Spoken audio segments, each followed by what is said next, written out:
Listo. Perfecto, damas y caballeros, ¿cómo están? Muy buenas tardes. El de la voz, ahora sin imagen por cuestiones técnicas, no sabemos qué cosas pasan, pero pues las afrontamos siempre rápidamente para resolverlas. El día de hoy quiero darles la más cordial bienvenida a su podcast Charlas de Jurisprudencia de la Antigua Escuela Nacional de Jurisprudencia de la UNAM. Y pues bueno, es un gusto darles la más cordial bienvenida, agradecerle su atención como cada viernes, así como también agradecer a quien hace todo esto posible, a una gran líder, a una gran visionaria y sobre todo una gran académica, nuestra directora de la Facultad de Derecho de la UNAM, la doctora Sonia Venegas Álvarez, quien aprovechamos este espacio para celebrar, ya que gracias a su conducción y su liderazgo, pues se ha nuevamente este año recibimos la noticia del ranking mundial 2026, donde el ámbito del derecho de la UNAM destacó de manera sobresaliente. Acabamos prácticamente, pasamos del rango 201, entre 201 y 250, al bloque 101, 125 de las mejores a nivel mundial. Entonces, pues bueno, es un resultado palpable del liderazgo que ha tenido en este caso nuestra directora y presidenta de esta fundación. Pues bueno, el día de hoy yo no podré acompañarles de forma visible, pero quiero compartirles que va a estar en los controles y como conductor el día de hoy el maestro Alberto Ortiz, ya conocido por todos ustedes, pero sí quiero, antes de cederle el uso de la voz y que el maestro Alberto Ortiz pueda presentar a nuestro invitado, yo decirles el nombre de que nos acompaña brevemente. El día de hoy contamos con la valiosa presencia no nada más de una persona que sobresale por su conocimiento, por su trayectoria, pero también por su calidad humana. Él es el doctor José Luis Mancilla Rosales, quien les platicará el licenciado Alberto a continuación su síntesis curricular. Y pues bueno, licenciado Alberto, le cedo los micrófonos y aquí los estoy acompañando también. Bienvenidos ambos. Muchísimas gracias, maestro Negrete, maestro doctor José Luis Mancilla, pues sean bienvenidos. Me gustaría poder presentarlo a nuestro público, a las personas que nos escuchan el día de hoy, para que conozcan acerca de su trayectoria académica, pues previa a comenzar esta conversación. Él es el doctor José Luis Mancilla Rosales, es abogado con 25 años de experiencia jurídica en los sectores público y privado. Cuenta con amplios conocimientos y práctica en derecho constitucional, administrativo, regulatorio de telecomunicaciones, competencia económica y derechos digitales, principalmente. Cuenta con una trayectoria de más de 20 años como profesor de la Universidad Nacional Autónoma de México y 5 años de la Universidad de Anáhuac. Ha ejercido la abogacía en despachos jurídicos y ha desempeñado diversos cargos de asesoría y dirección jurídica en instituciones públicas, entre ellas la Procuraduría, General de Justicia del Distrito Federal, la Secretaría de Hacienda y Crédito Público y el Instituto Federal de Telecomunicaciones, donde fungió como titular de la Unidad de Asuntos Jurídicos. Es doctor en Derecho por el INADEC, maestro en Administración Pública por el INIPAP y licenciado en Derecho por la UNAM. Pues doctor, muchísimas gracias por acompañarnos el día de hoy a esta conversación. Me gustaría abrir esta charla con una pregunta importante, ¿no? ¿O qué es un órgano o qué se entiende o qué deberíamos de entender en palabras muy sencillas? A lo mejor las personas que no estamos involucrados tanto en el derecho, sino qué podemos entender por un órgano regulador o qué hace un órgano regulador. Platíquenos, doctor. Muchas gracias, estimados maestro Alberto Ortiz y maestro Juan Antonio Negrete. Agradezco la invitación y me uno desde luego desde aquí a la celebración y a la felicitación a nuestra doctora Sonia Venegas Álvarez, directora de nuestra facultad, que pues bajo su coordinación, como se ha comentado, pues la Facultad de Derecho, la licenciatura en Derecho ha vuelto a colocarse entre las 100 mejores escuelas para estudiar esta carrera. Y desde luego, pues agradecerles toda su consideración para poder estar con ustedes y platicar un poco sobre este tema que pues resulta muy actual, como lo vamos a ir comentando. Y ante la pregunta que plantea mi querido maestro Ortiz, Pues, ¿qué es un regulador? ¿Cómo puede entender a un regulador en este contexto que resulta muy importante? Un regulador básicamente, o un órgano regulador, una autoridad reguladora, fundamentalmente es aquella instancia del Estado que es especialista, especializada en un área específica y que debe de tener cierto nivel de autonomía, independencia, para poder establecer no solamente las reglas del juego en el ámbito que corresponde, sino también tener esto que coloquialmente decimos en el argot jurídico, tener dientes, ¿no? Es decir, que tenga esta posibilidad de verificación, supervisión, vigilancia, pero también de eh, establecer las posibles sanciones ante los actos de incumplimiento de las normas específicas. Entonces, ese es el panorama genérico de un órgano regulador, de un regulador, mi querido maestro Ortiz. Muchísimas gracias. Bueno, nos surge una pregunta o ha surgido una pregunta a lo largo. Usted menciona una palabra importante, autónomo. ¿Por qué es autónomo o por qué es importante que este órgano regulador sea autónomo? Claro, y fíjate que es un tema muy interesante que se ha planteado no solamente desde el punto de vista académico, desde el punto de vista incluso de políticas públicas, sino también desde la práctica misma de los temas, ¿no? Hay algunas áreas muy importantes de la economía de un país que requieren tener una autoridad reguladora que tenga un alto nivel de independencia, de autonomía respecto de otras autoridades e incluso de los poderes tradicionales que siempre se nos han enseñado en la carrera, en la universidad, del poder legislativo, poder ejecutivo, poder judicial, ¿no? Porque precisamente las áreas o las temáticas que atienden estas autoridades reguladoras o regulatorias son de la mayor trascendencia, que requieren un alto nivel de especialización, técnicos, y que, como sabemos, el hecho del nivel de especialización y del alto grado técnico que requieren este tipo de órganos, no está necesariamente ligado al aspecto político, ¿no? Mucho menos al político electoral. Entonces, de ahí es la importancia que se habla de que sean instancias a nivel internacional, ¿no?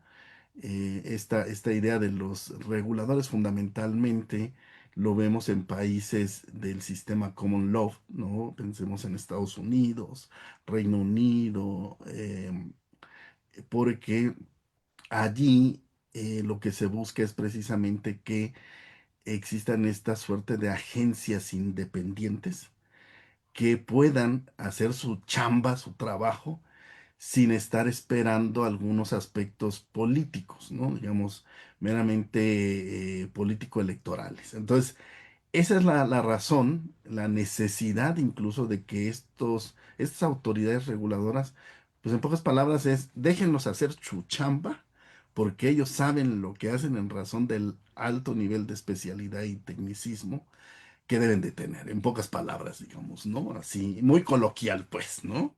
Sí, claro. Muy bien, pues muy interesante respuesta, maestro, porque pues como se está viendo en estos últimos años, pues bueno, los que eran organismos o reguladores, pues están desapareciendo, ¿no? Los están lamentablemente desapareciendo. ¿Usted qué opina de ese tema, sobre la desaparición de estos organismos? Claro, fíjate que es un tema muy importante de discutir, de analizar, y fundamentalmente también de que aquellos tomadores de decisiones políticas, fundamentalmente, me refiero en particular al Congreso de la Unión y al Poder Ejecutivo, pues deben de tener en el radar de manera muy importante. ¿Por qué? Porque como decíamos, es el papel que tienen este tipo de órganos es muy importante, trascendental para no solo la economía de un país, sino también, y en particular en la materia que a nosotros nos corresponde, es la materialización, por un lado, y la garantía del ejercicio de derechos humanos. Entonces, dadas esas condiciones, claro que es fundamental tener este tipo de esquemas, ¿no?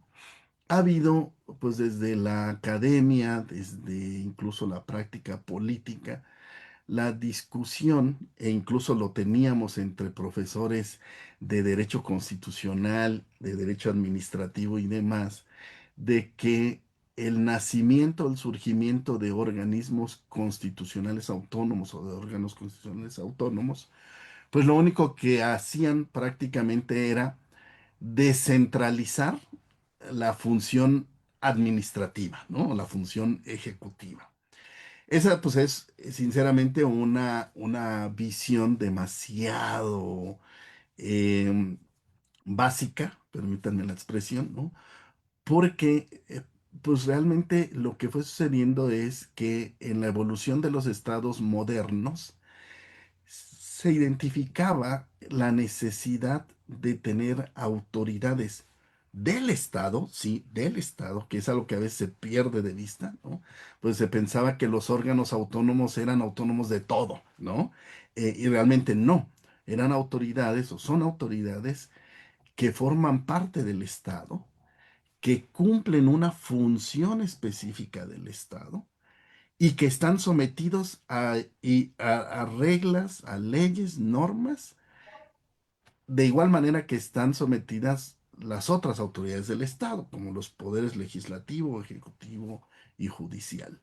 Entonces, desde una visión demasiado básica, digámoslo, y a veces con un alto grado de ignorancia, de la razón de ser de órganos autónomos o de agencias autónomas y la, la continua idea de una austeridad presupuestaria cuando estas autoridades son primordiales para el desarrollo económico, para incrementar incluso las inversiones privadas en un país y desde luego garantizar y materializar derechos fundamentales. Entonces, si no tenemos claro eso, es muy sencillo decir, como a veces hemos escuchado, ah, no sirve para nada, gastan mucho dinero, gastaban mucho dinero, ¿no? Y yo pongo a manera de ejemplo siempre este tema, porque si les gusta hablar de dinero, ¿no? Yo como digo, ah, bueno, quieren hablar de dinero, hablemos de dinero, ¿no? Eh, en el caso, por ejemplo, del órgano regulador de telecomunicaciones, que era el Instituto Federal de Telecomunicaciones en su naturaleza jurídica de un órgano autónomo, en datos que se hacían públicos siempre, se indicaba que, por ejemplo, el IFT que tuvo vida hasta el 16 de octubre del año pasado, el último corte de información que daba públicamente es que de enero a septiembre de 2025 del año pasado, el trabajo de un órgano constitucional autónomo como era el IFT le había generado al Estado mexicano un ingreso de alrededor de 20.000 millones de pesos, ¿no? Cuando ese mismo año el Instituto Federal de Telecomunicaciones había recibido un presupuesto público de apenas 500 millones de pesos para que funcionara el instituto, ¿no? Bajo la premisa de que pues ya iba a desaparecer, ¿no? El año pasado. Entonces, vean nada más la correspondencia. Es decir, como una institución que apenas le das 500 millones de pesos para que funcione, resulta que te está generando pues muchísimo Más dinero, dinero. ¿no? Yo generalmente digo y decimos en el medio, ¿no? Este, pues resulta que después del SAT, la institución que más dinero le genera, y al SAT porque pues es su chamba, ¿no? Pero más dinero le ingresaba al Estado mexicano, pues era un órgano autónomo como el IFT, ¿no? Que, pues digamos, prácticamente, y te puedo asegurar, sin conocer estrictamente los números, pero que le generaba más dinero un órgano autónomo, un regulador como de esta naturaleza, al Estado mexicano que Pemex o CFE, ¿no? Digamos, más o menos en ese contexto. Por lo menos no tenía una deuda como la Una tienen deuda, aquellas empresas, ¿no? claro. Pues muy bien, maestro. Bueno, y ya que estamos, doctor, perdón, y ya que estamos tocando aquí el tema del IFT o en el área específicamente o concretamente del área de telecomunicaciones, nos gustaría saber por qué es importante que en México haya un órgano regulador de las telecomunicaciones. ¿Qué podría ser de diferente que lo tengamos y que no lo tengamos? Claro, mira, qué interesante pregunta importante, mi querido maestro Ortiz, porque precisamente si hablamos de que a nivel de un país la economía fundamentalmente se va seccionando, es muy importante que las distintas áreas económicas, que además deben de ser muy funcionales, deben de estar con reglas claras de cómo debe funcionar, bajo qué parámetros, qué obligaciones, qué derechos se tienen y al mismo tiempo, pues obviamente tener una autoridad que conozca, que sepa, para hacer más armónico el funcionamiento de ese sector, por un lado.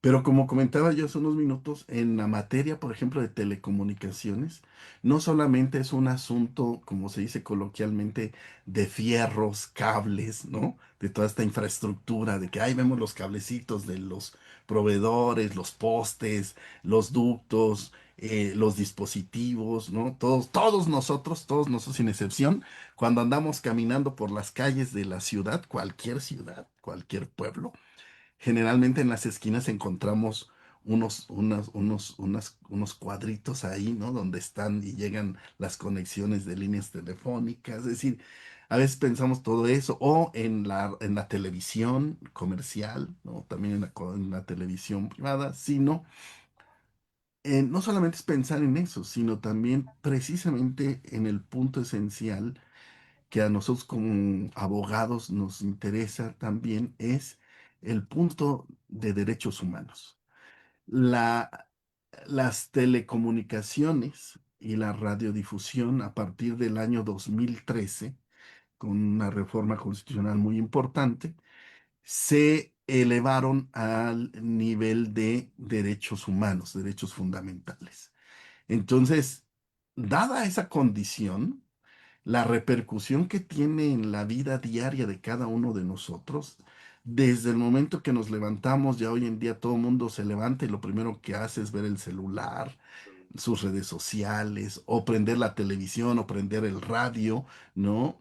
Todo eso es el contacto directo que tenemos con las telecomunicaciones, con la radiodifusión, con todo ese mercado, digamos, desde la visión económica, pero también desde el ejercicio básico de derechos fundamentales como el acceso a la información, el acceso a las tecnologías de la información, el acceso y uso de servicios de telecomunicaciones como el Internet, ¿no? El acceder al Internet, o ver la televisión de paga, etcétera, ¿no? Entonces, dado eso, pues claro que es fundamental tener una autoridad que se encargue de regular ese mercado, pero también de garantizar que el ejercicio de los derechos fundamentales, de los derechos humanos, pues se dé de una manera pues demasiado práctica y cada vez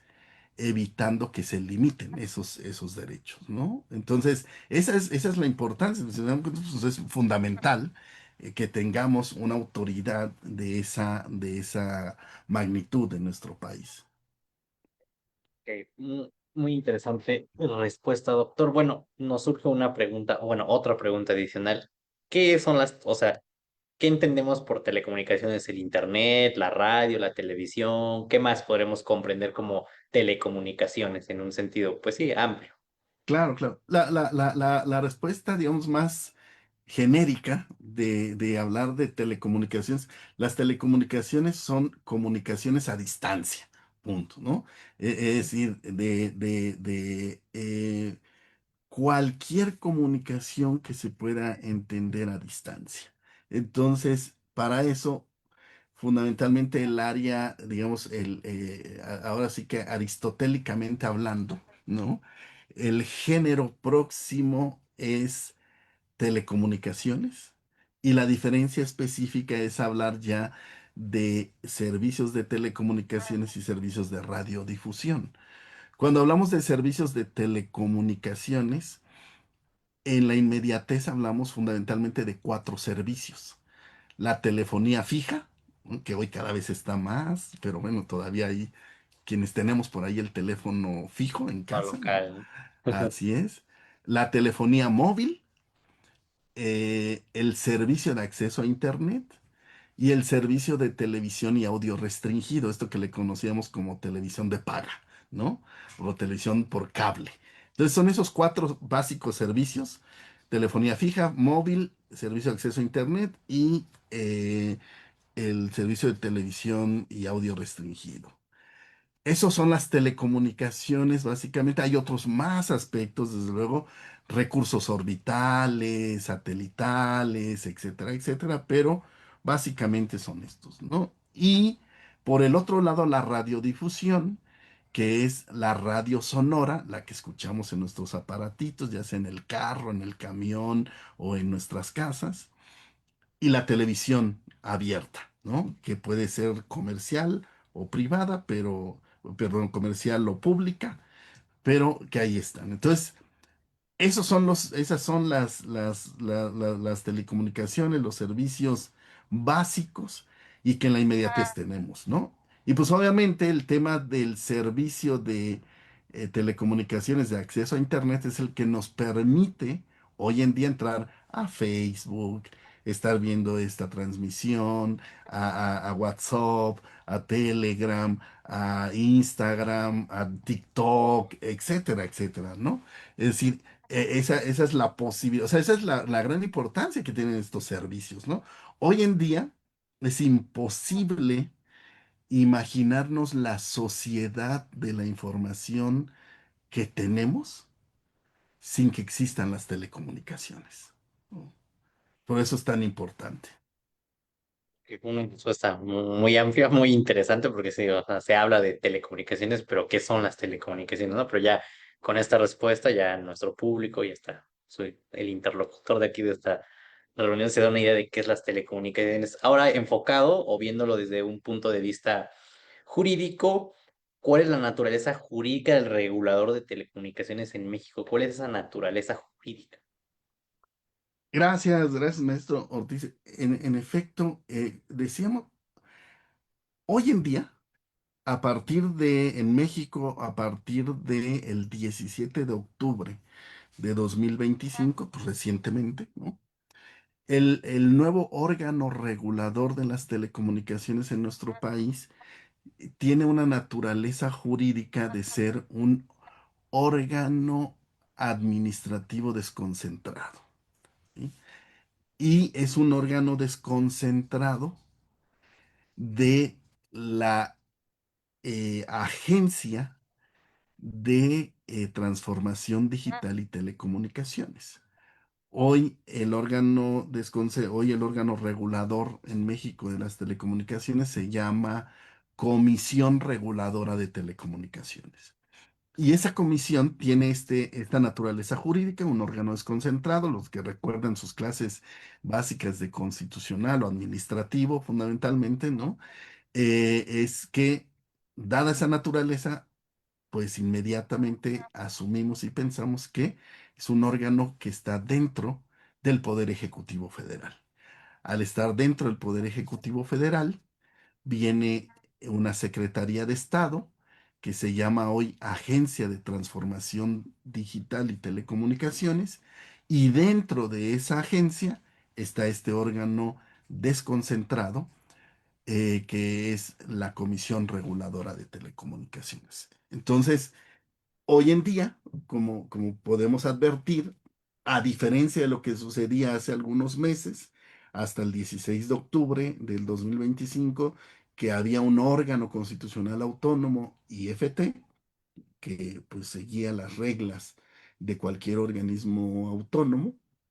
Ahora, pues vean, regresamos a un modelo en el que el órgano regulador está dentro de una Secretaría de Estado que a su vez está dentro del Poder Ejecutivo Federal. Entonces, ahí vemos ya un cambio totalmente distinto, muy importante, por lo menos desde la naturaleza jurídica del regulador y desde luego de los tramos de control que existen en la parte, digamos, meramente administrativa del órgano regulador, ¿no? Doctor, bueno, interesante respuesta desde el punto de vista jurídico, pero bueno, surge otra pregunta.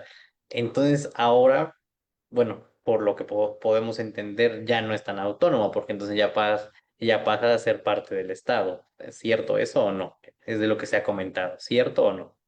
Sí, ¿qué es lo que ocurre? Al final de cuentas, al igual como decía yo hace unos minutos, los órganos autónomos son entes del Estado. La diferencia es de que los órganos autónomos pues no dependen de algún otro poder, digamos, ¿no? Entonces eso les da una autonomía en muchos sentidos, entre ellos una autonomía presupuestaria financiera y una autonomía para la toma de las decisiones, ¿no? Y que obviamente esa autonomía está limitada al 100% por la propia Constitución y por las propias leyes en nuestro país, ¿no? En particular. Por eso decía, esa autonomía hay que tener esa claridad de que no es, pueden hacer lo que quieran, no, desde luego que no, ¿no? O sea, sí se rigen por...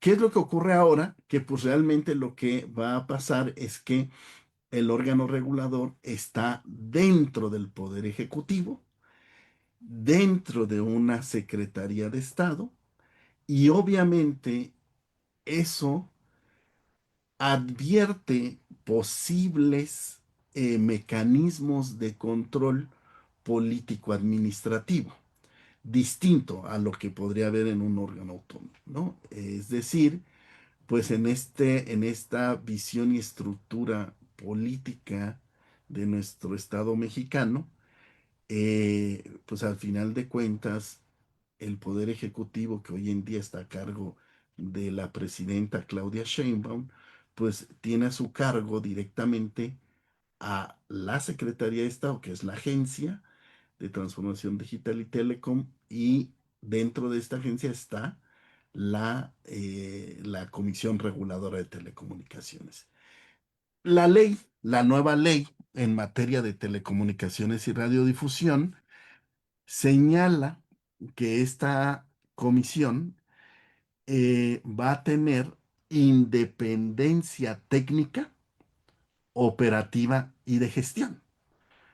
Pero, por ejemplo, pues no tiene independencia o autonomía presupuestal. Y esto es muy importante porque todo mundo sabemos, cualquier persona sabe que siempre va a ser más funcional una institución, una persona incluso, cuando tienes autonomía financiera presupuestal, ¿no? O sea, pero Sí, cuando no, pues claro. ya estás limitado, ¿no? Oye, maestro Ortiz, pues fíjate que de esos 100 pesos que tú tienes, pues yo te voy a decir que nada más te gastes 20 en esto. Y digo, oye, pero ¿qué hubo, no? ¿Dónde está Claro. mi posibilidad de...? Y obviamente eso, administrativamente, operativamente hablando, puede llegar a limitar mucho en el ejercicio de funciones. Y eso obviamente hace que las instituciones difícilmente puedan operar y funcionar para la finalidad que están establecidos. Entonces, obviamente eso puede generar un sinfín de problemáticas para el cumplimiento de la finalidad de las instituciones, ¿no? Como lo hemos venido platicando. Entonces, eh, pues sí, en el papel, ¿no? Como decimos coloquialmente, se ve cuesta arriba el funcionamiento autónomo, independiente de una institución cuando estás dentro, y digamos que desde la visión de derecho administrativo, sabemos la importancia de distinguir entre un órgano desconcentrado y un organismo descentralizado, Lizado. ¿no? Porque los descentralizados, para empezar, tienen personalidad jurídica y patrimonio propio. Entonces, ya eso ya te da un poquito de mayor, digamos, independencia operativa incluso, ¿no? Pero cuando hablamos de los órganos desconcentrados administrativamente, pues son un apéndice prácticamente de la Secretaría de Estado, ¿no? Y eso pues obviamente nos vuelve con muchas problemáticas para el posible funcionamiento, ¿no? Entonces, y la toma de decisiones, que es fundamental, ¿no? Que es fundamental, más en un sector como este. Ok, perfecto, doctor. Muchísimas gracias. Bueno, surge otra pregunta, ¿no? A raíz de la extinción del IFT, o propiamente hablando del IFT, ¿qué pasó con, pues sí, con el personal? Siguen siendo parte del IFT, se fueron al nuevo órgano que se creó, hubo despidos, ¿qué pasó? Sí, claro, fíjate que en términos de la reforma constitucional de diciembre de 2024, que ordena la desaparición de varios órganos constitucionales autónomos, entre ellos el INAI, la COFESE y el IFT, fundamentalmente, ¿no? Establecía que los derechos laborales de los trabajadores, de las personas trabajadoras de estas instituciones, debían respetarse en el contexto, pues, de las relaciones laborales, ¿no? Pero se da otra pauta a nivel de las leyes. Cuando el Congreso de la Unión establece las leyes, eh, va a señalar en particular, tratándose de los trabajadores del IFT, va a establecer en los transitorios de la hoy nueva ley en materia de telecomunicaciones y radiodifusión que pues deberán ser indemnizados los trabajadores. Y ese mismo transitorio, el noveno transitorio, señaló que al momento en que se extinguiera el Instituto Federal de Telecomunicaciones, pues quedaban dados de baja los trabajadores, ¿no? Esa fue una eh, reserva que presentó el senador Javier Corral. Javier Corral propuso esas modificaciones e incluso distinguiendo entre los trabajadores del instituto para señalar, por un lado, que había aparentemente trabajadores de carrera y trabajadores de libre designación, entre comillas, un poco así, ¿no?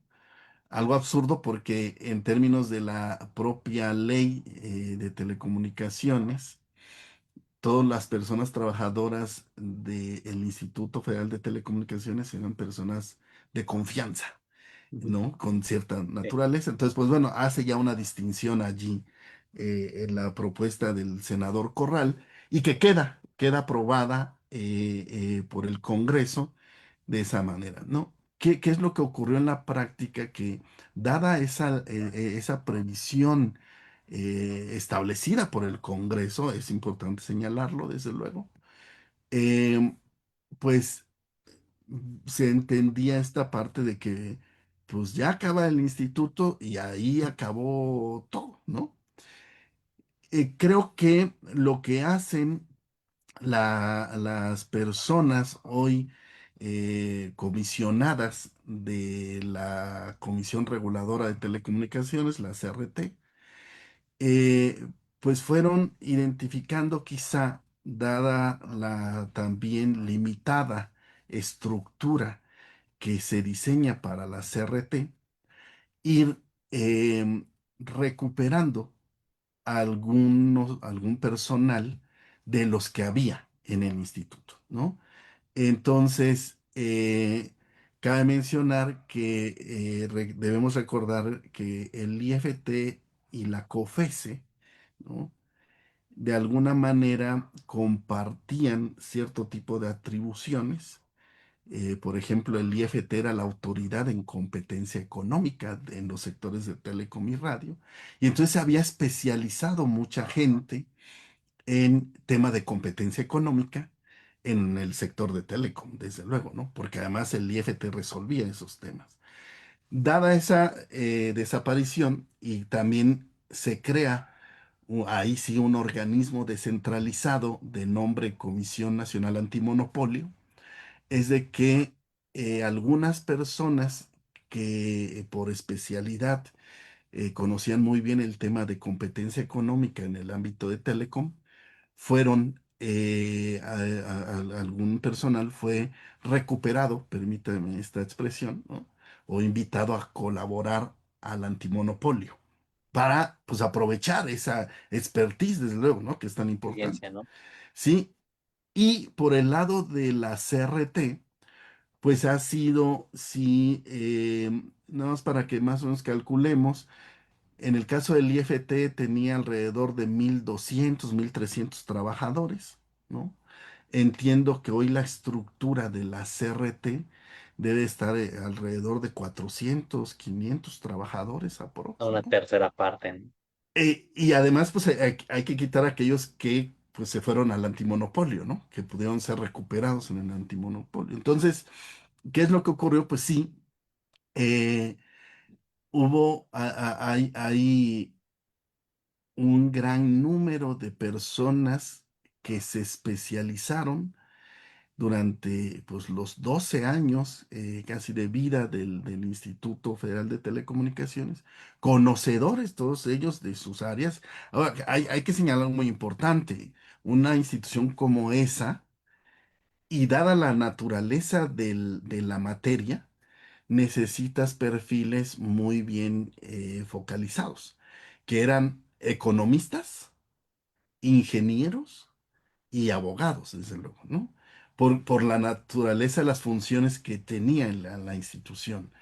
Entonces, pues como pueden darse cuenta, no es de que era, permítanme este señalamiento de que es cualquier tipo de persona servidora pública, ¿no? Ni tampoco es, para los abogados con que sepan derecho administrativo, con eso basta, ¿no? Sino, pues tenían que irse especializando y desarrollando otro tipo de habilidades también, porque pues es un trabajo conjunto que se desarrolla entre economistas, ingenieros, abogados y otro tipo de perfiles, ¿no? También, desde luego, dadas las áreas en las que se desempeñaban.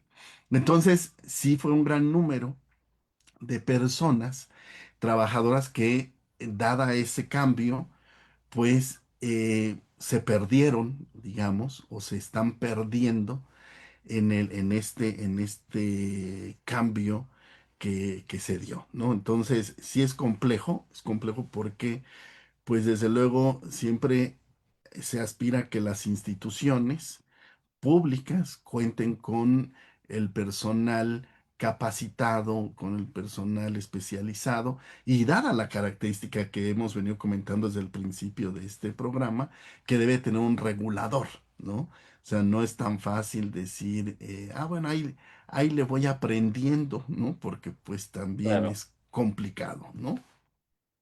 Ok. Bueno, muy amplia y muy interesante respuesta. Bueno, queríamos ver, bueno, comentar, saber.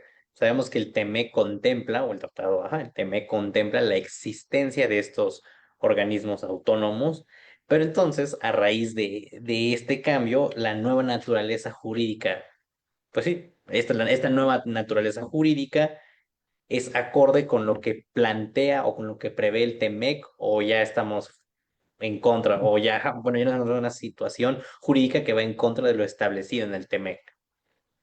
Sí, maestro, el capítulo de telecomunicaciones del TEMEC vigente señala expresamente que en el caso de México, el regulador debe ser independiente del poder ejecutivo, de los poderes, ¿no? Entonces, ahí ya tenemos un tema. Fue algo que se estuvo conversando incluso por representantes de los Estados Unidos, la American Chambers, etcétera, cuando estaba la reforma constitucional en la materia, ¿no? Pero pues habrá que ver ahora en este contexto de la nueva negociación que estamos teniendo Canadá, Estados Unidos, México sobre el TEMEC, ver cuál podría ser el alcance y cuál podrían ser los puntos de negociación ahí, ¿no? Pero hoy en este momento es distinto a lo que está señalado en el TEMEC. Bueno, ya veremos cómo lo negocian aquí pues sí, el personal encargado de ello. No, bueno, surge otra pregunta. ¿Este nuevo órgano regulador, si lo podemos llamar de esa manera, el que está ahora, puede conocer acerca, o más bien puede regular, por ejemplo, empresas que ahora ya proporcionan un nuevo servicio que a lo mejor cuando estaba el TEMEC no existía como es ahora los servicios de streaming como es Netflix, Disney, YouTube, Amazon? ¿Los puede regular, no los puede regular?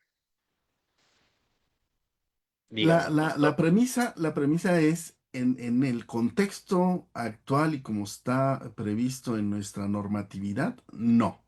No hay posibilidad per se. ¿Por qué? Porque dada la naturaleza de los servicios, regresamos a nuestras clases básicas de administrativo, ¿no? Al ser servicios públicos, para poder prestarse se requiere de una concesión principalmente, ¿no? Una concesión, una autorización, etcétera. Estas, digamos, títulos habilitantes conocidos por todos en términos de derecho administrativo. Entonces, lo que buscan los proveedores de servicios de telecomunicaciones, como los que platicábamos, y en el caso concreto, fijémonos en los que quieren prestar el servicio de acceso a Internet, ellos sí requieren una concesión. Para prestar el servicio de acceso a Internet requieres una concesión, ¿no? No profundizo en si una concesión de espectro, una concesión única, pero requiere una concesión. Al recibir una concesión, estos sujetos regulados, desde luego están obligados a una serie de reglas en términos de la ley, ¿no? Pero fíjense qué interesante, porque X obtiene una concesión, me refiero a X no como ex, no Twitter, no, pero me refiero a una persona X, obtiene una concesión para prestar el servicio de acceso a Internet. Ah, perfecto. Entonces, si yo, José Luis, quiero tener acceso a Internet, contrato los servicios de este concesionario, ¿no? O de este autorizado, dependiendo. Y él me da ese servicio y yo con eso ya entro a la red de redes. Y una vez yo entrando a la red de redes, ya puedo entrar a plataformas digitales, a otros servicios.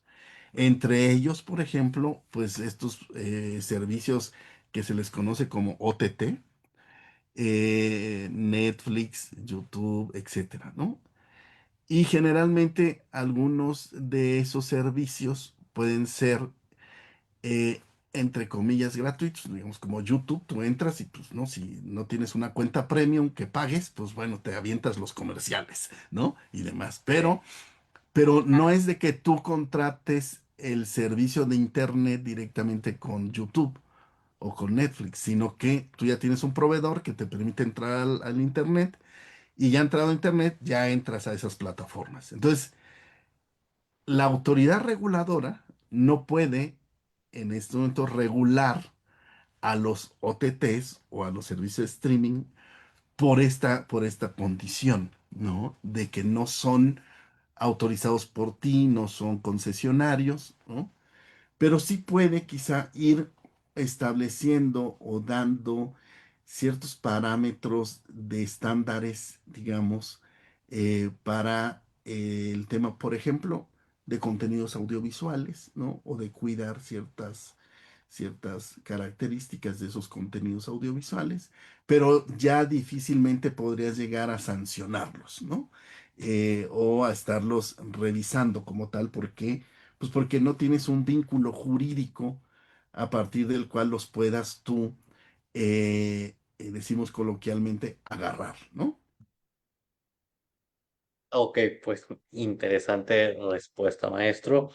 Doctor, perdón, me surge otra pregunta o surge otra pregunta. Si este nuevo órgano puede influir de manera, pues sí, positiva o negativa para que los costos del servicio que sea, ¿no? Supongamos del espectro, sean más altos, más bajos, si puede influir, no puede influir. Díganos, doctor. Claro que puede influir desde el punto de vista de que es el órgano, la autoridad que conoce en materia de espectro radioeléctrico, de los concesionarios, de las necesidades, de la disponibilidad espectral, etcétera, ¿no? Y además porque como su papel constitucional y legal es garantizar el desarrollo eficiente de las telecomunicaciones y la radiodifusión, pues uno de ellos es, de alguna manera, incentivar desde el lado de esa autoridad administrativa la inversión y que haya más competidores en el mercado de las telecomunicaciones.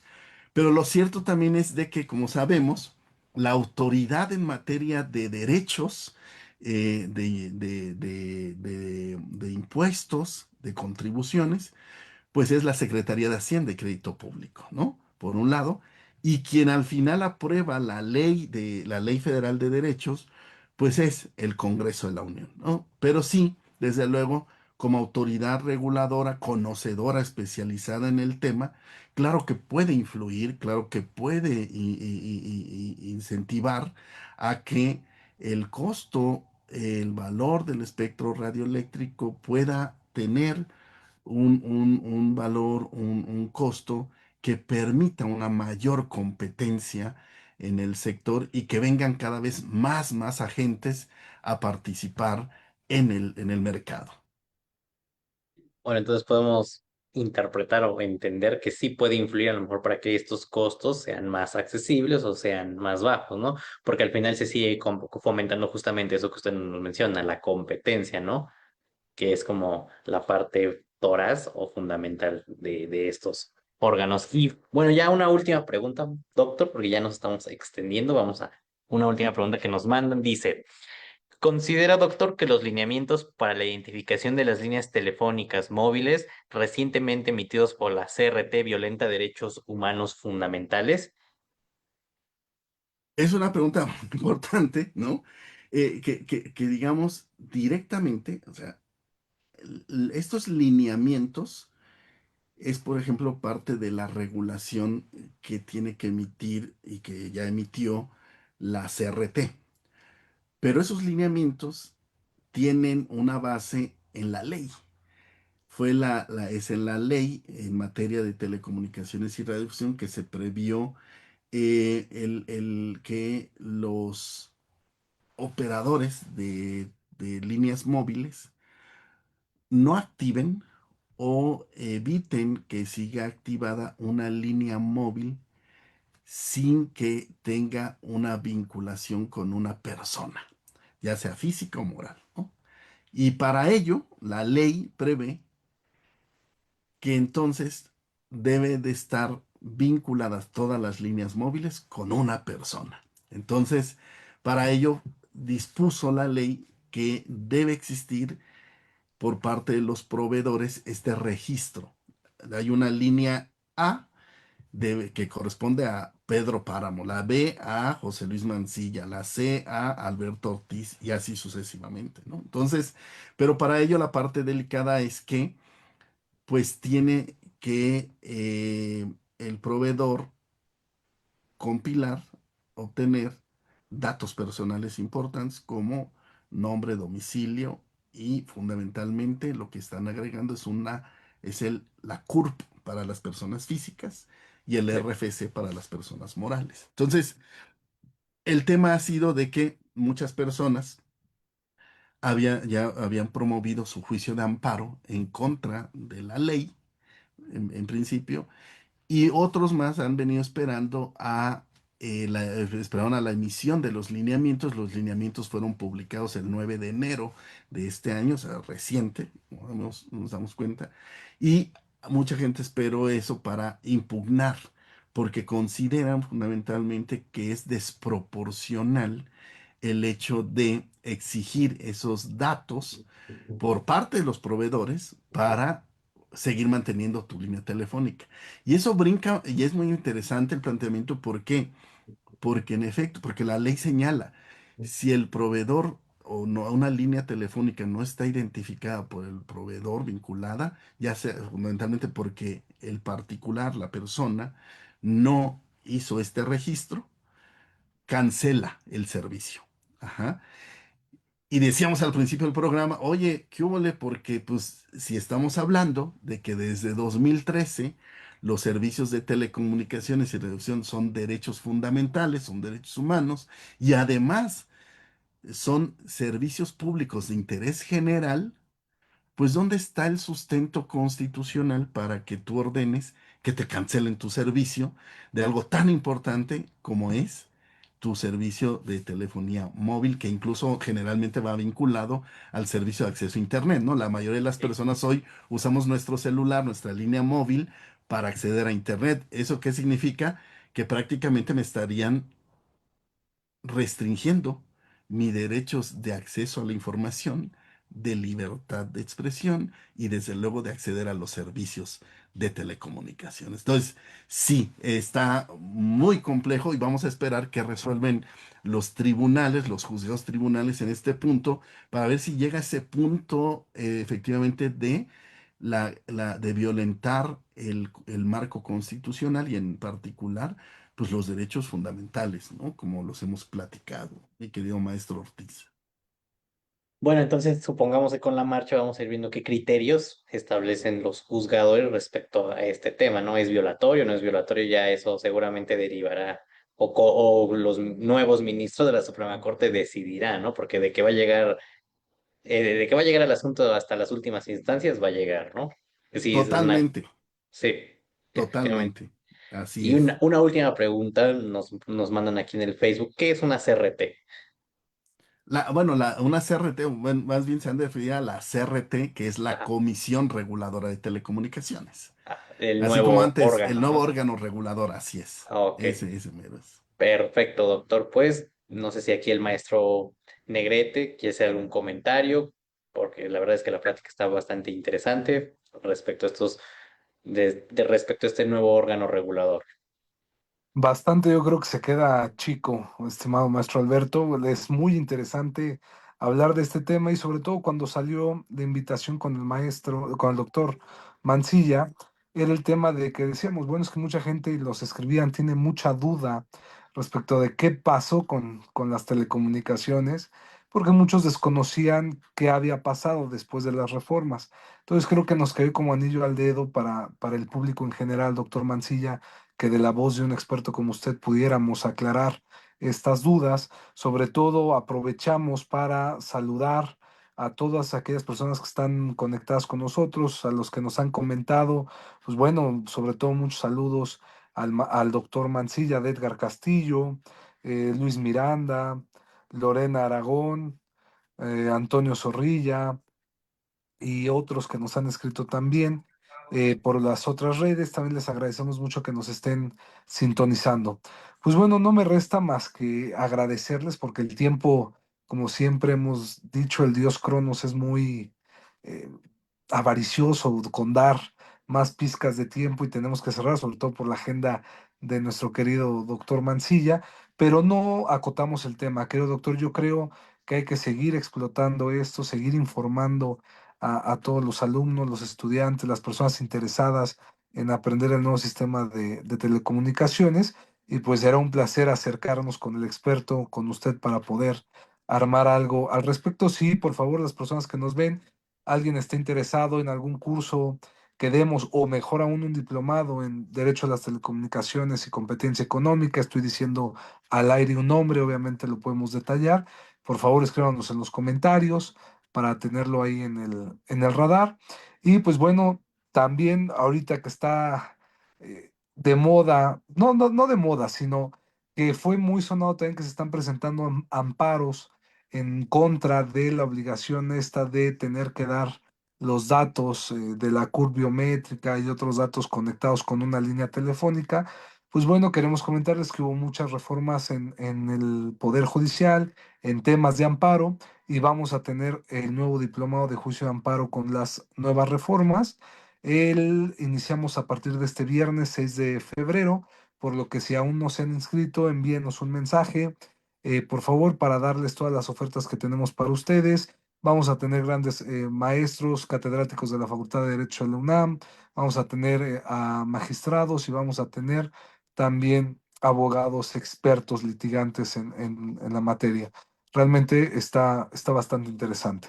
Pues bueno, agradecerle, querido maestro Alberto, por la conducción del día de hoy, pero sobre todo agradecerle a nuestro invitado estrella, el doctor José Luis Mancilla Rosales, que siempre es presto con la comunidad universitaria, y agradecerle que nos haya compartido esta hora de valioso conocimiento en temas de telecomunicaciones, doctor.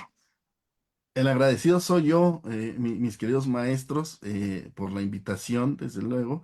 Y pues, lo que comentabas, hay muchos temas en este punto y también creo que la gran virtud que tenemos en nuestra Facultad de Derecho en la UNAM es que la materia de telecomunicaciones se convirtió en una materia obligatoria y también ello llevó a que actualmente hay pues muy buenos profesores también de la materia que pueden alimentar y retroalimentar muchísimo sobre otros temas también muy importantes y que tienes ya, mis queridos maestros, todo un claustro docente especializado también en esta materia y que puede ser algo muy, muy, muy interesante. Ahí pensar quizás hacer una mesa redonda, un foro muy interesante, porque este tema apenas está agarrando nuevamente camino. Estamos ya, decimos a veces, como en la tercera temporada, ¿no? Porque la primera temporada fue en aquellos tiempos de la Cofetel, ¿no? Que llegó hasta el 2013, del 2013 al 2025 el IFT como segunda temporada, y ahora viene la tercera temporada con la CRT. Pero eso implica pues muchas cosas muy interesantes, ¿no? No solamente desde la parte meramente administrativa, o de la naturaleza jurídica que pueden tener la autoridad reguladora, sino pues todo lo que está sucediendo en el tema, ¿no? Y todo lo que vamos a seguir viendo, creo que da para muchísimo y que ahora ya tenemos, sí, un claustro docente cada vez más nutrido, pero también muy especializado, ¿no? Y eso creo que hay que celebrárselo mucho a nuestra querida directora también, la doctora Sonia Venegas, porque créanme que se ha preocupado porque, por lo menos en esta materia, estén profesoras, profesores con alto conocimiento y que la materia para los alumnos va a ser cada vez muy, muy importante y con perfiles académicos también muy destacados. Y agradecer, muchas gracias, seguido a sus órdenes y saludos a todos los que nos vieron también por la plataforma de Facebook. Muchas gracias, doctor. Pues bueno, querida comunidad, les invitamos a que nos sigan en nuestras redes sociales de la Fundación Escuela Nacional de Jurisprudencia AC, sobre todo para que estén enterados de todos los podcasts que tenemos cada viernes, nuestras ofertas académicas, y pues sobre todo invitarlos, como cada programa, a que nos regalen un me gusta, porque eso nos motiva a seguir realizando este proyecto, y que compartan, difundan esta entrevista, difundan este podcast, porque esto puede ser de gran ayuda y utilidad a un familiar, algún amigo, algún vecino. A veces no nos damos cuenta del bien que hacemos compartiendo y difundiendo la información. Asimismo, agradecemos nuevamente a nuestra querida directora de la Facultad de Derecho, la doctora Sonia Venegas Álvarez, el impulso y el apoyo que brinda para la realización de estos proyectos universitarios. Damas y caballeros, muchísimas gracias por su atención y tengan un lindo viernes y buen fin de semana. Maestro Alberto y doctor Mancilla, cuídense mucho. Muchísimas Hasta la gracias. próxima. Hasta la próxima.